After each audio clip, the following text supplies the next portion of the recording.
बिस्मिल्लाहिर्रहमानिर्रहीम। सुमरा technical TV देखने वाले तमाम मौजूद नाज़रीन मोहतरम को मेरी तरफ से अस्सलाम वालेकुम। उम्मीद करता हूँ आप खैरियत से होंगे। अल्हम्दुलिल्लाह आपकी दुआ से अल्लाह पाक करम से मैं भी ठीक हूँ। दोस्तों आज की वीडियो में हम डिस्कस करने जा रहे हैं Hisense DC inverter air condition के बारे में, जो कि डिस्प्ले के ऊपर 36 यानी कि 36 का एरर दे रहा है। ये एरर क्यों आता है इसके बारे में हम आज की वीडियो में जानेंगे और आपको इसका मुकम्मल डिटेल के साथ A to Z इन्फॉर्मेशन भी देंगे और इसको हल करके भी आपको दिखाएंगे। अगर एरर आए तो आप इसको किस तरह से रिजॉल्व कर सकते हैं। तो ये देख लें आपके सामने पीसीबी के ऊपर कितनी डस्ट थी, ये आपने पिक्चर देखी। तो ये डस्ट वगैरह होती है अक्सर, इसको भी आपने साफ़ करना है। और ये हम आ गए अब आउटडोर के पास, इसकी डस्ट वगैरह हमने साफ़ कर दी और उसके बाद हम इसके कनेक्शन वगैरह खोलकर सारा कुछ अब हम टेस्ट करने लगे हैं। तो इससे पहले आपने कम्युनिकेशन जो वायर हैं ये भी चेक करनी है, सारा कुछ तसल्ली से इसकी वायरें वगैरह जितनी भी हैं वो भी आपने तसल्ली कर लेनी है।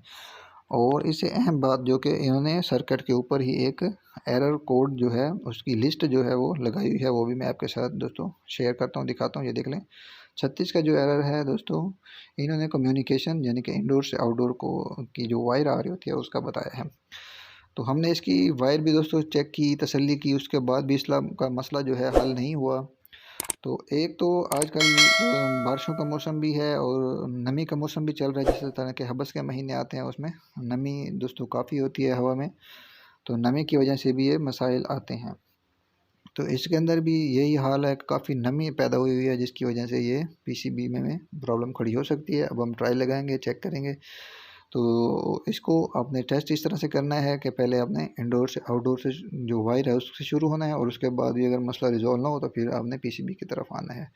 ये देख लें आपके सामने बरसात हुई है इस टाइम, अंदर पानी भी चला जा सकता है, उस वजह से भी मसला होता है। बज़ाहिर इसका पीसीबी जो है हमें क्लियर है, इसकी जो अब हम इसको ऑन करते हैं तो पीसीबी की जो लाइट है वो भी दोस्तों ऑन होती है, इसमें सप्लाई भी आ जाती है आगे। ना ही फ़ैन वर्क करता है, ना ही कंप्रेसर इसका ऑन होता है।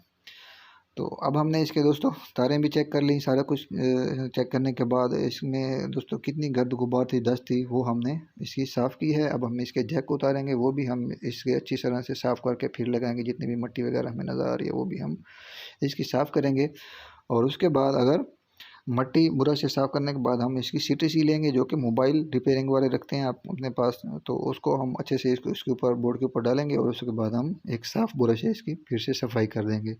फिर हम इसको अच्छे से खुश्क भी कर लेंगे और इसके बाद हम ट्राई लगाएंगे। अगर हमारा यूनिट ऑन हो जाएगा तो ठीक है, नहीं तो हम इसका एक और तरीका अपनाएंगे। अगर आपका यूनिट ऑन ना हो और हमारा भी नहीं हुआ, उसके बाद हम इसकी ये वाली साइड जो है खोलेंगे और हीट सिंक के ऊपर जितनी भी मिट्टी और ये चीज़ें पड़ी हैं हम उसको भी दोस्तों अच्छे से क्लीन और साफ़ करेंगे और फिर इसको धूप के ऊपर थोड़ा सा खुश्क करेंगे, नमी के मौसम में ख़ासकर। तो उसके बाद हम इसकी दोस्तों ट्राई लगाएंगे। ये देख लें आपके सामने कहीं से भी कोई चीज़ आपको ना ही शॉर्ट नज़र आ रही है, ना ही कहीं से जली हुई, बिल्कुल ही पीसीबी क्लियर नज़र आ रहा है और साफ़ और शफाफ नज़र आ रहा है। इसका फ्यूज़ भी ठीक है, हर चीज़ बज़ाहिर इसकी पोजीशन जो है ओके है। तो अगर ये सारे काम करने के बाद ना हो तो फिर आप इसका मजबूरन पीसीबी चेंज करेंगे। तो इसको पहले हम खुश करेंगे और उसके बाद हम इसको फिट कर देंगे। तो चलिए मैं इसको फिट करके फिर आपके साथ जो भी है ठीक है आपके साथ शेयर करता हूँ। तो ये देख लें दोस्तों, इसको फिट करने के बाद ये हमारा एसी जो है वो काम करने लग गया है। और बाद औक़ात ये होता है कि अगर ना हो तो फिर इसकी पीसीबी चेंज करनी पड़ती है। आई होप कि आज की वीडियो आपको अच्छी लगी होगी। वीडियो अच्छी लगी हो तो वीडियो को लाइक करें, चैनल पर नहीं है तो चैनल को सब्सक्राइब करें। अल्लाह हाफ़िज़।